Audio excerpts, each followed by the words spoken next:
बड़गांव में बेटे ने ही उतारा था पिता को मौत के घाट। वारदात को अंजाम देने में ताऊ के लड़के हुए बेटा गिरफ्तार।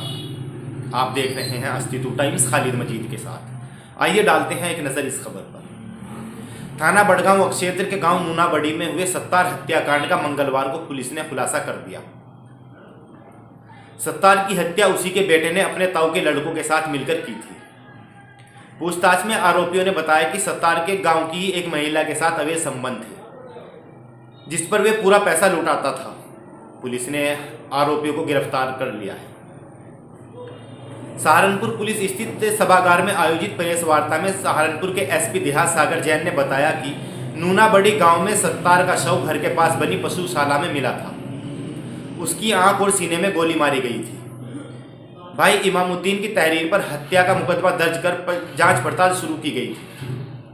पुलिस ने खुलासे को 3 टीमों का गठन किया था। पुलिस ने जांच में जानकारी मिली कि मृतक के गांव की ही एक महिला के साथ अवैध संबंध थे। इसके बाद पुलिस ने परिवार के लोगों से पूछताछ की। पूछताछ के बाद पुलिस ने सत्तार के बेटे दानिश और उसके ताऊ के लड़कों को हिरासत में लिया। उसके बाद कई घंटे की पूछताछ के बाद हत्या की गुत्थी सुलझती हुई चली गई। बाद में दानिश ने हत्या करना स्वीकार कर लिया। हत्यारोपी बेटे दानिश ने बताया कि उसके पिता के ताऊ के लड़के अरमान व बिलाल को साथ लेकर मारा गया था। उसके पिता का गांव की ही एक महिला के साथ अवैध संबंध था। उसकी बेटी की शादी में भी पिता ने लाखों रुपये खर्च किए थे, जिससे परिवार के लोग नाराज थे। परिवार के लोगों ने उसे रोकने का प्रयास किया, लेकिन पिता मानने को तैयार नहीं हुआ तथा जान से मारने और हमें भी गाली गलौज करता था। इसी से नाराज होकर उसकी हत्या की गई है। आइए देखते हैं क्या बोले एसपी देहात सागर जैन।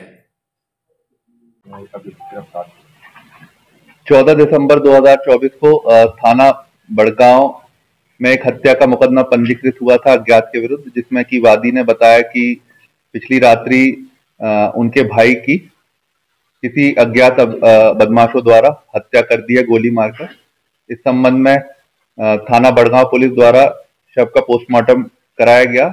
इसमें कि पोस्टमार्टम की रिपोर्ट के उपरांत मृत्यु का कारण गनशॉट इंजरी के द्वारा आया एवं अलग अलग तमंचों से इसमें 315 और 12 बोर के अलग अलग तमंचों से इसमें गनशॉट इंजरी आई तथा पुलिस द्वारा जब घटनास्थल का निरीक्षण किया गया तो अलग अलग खोखे कारतूस भी बरामद हुए थे। इसमें कि यह लग रहा था कि यह 2 या उससे अधिक अभियुक्तों का द्वारा ये कार्य किया गया। इसमें जब पूछताछ की गई घर वालों से और आसपास के लोगों से तो यह पता चला कि जो मृतक है उसकी जो है कुछ सालों से उसी गांव की एक महिला से अवैध संबंध चल रहे थे, जिसमें कि उसके जो मृतक के बेटे और मृतक की जो पत्नी है उस बात को लेकर काफी विरोध करते थे। मृतक जो है उनसे कई बार इस बात को लेकर मारपीट भी किया करता था।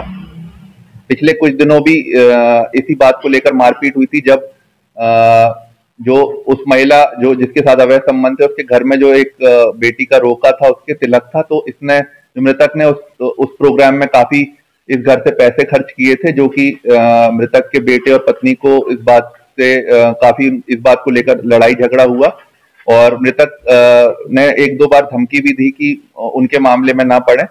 इसलिए जब लड़ाई हद से ज्यादा बढ़ गई थी तब जो मृतक का बेटा है दानिश, उसने अपने ताऊ के लड़कों के साथ जो उसके कजिन भाई हैं जिनका नाम अरमान और बिलाल है, उनके साथ हत्या करने की साजिश बनाई और 13 तारीख की देर रात्रि जब ये अपने घेर में सो रहे थे, जानवरों के जो एक डेरा है डंगर जहां बनते हैं वहां पर ये सो रहे थे, तब मौका पाकर तीनों आए पीछे के रास्ते से।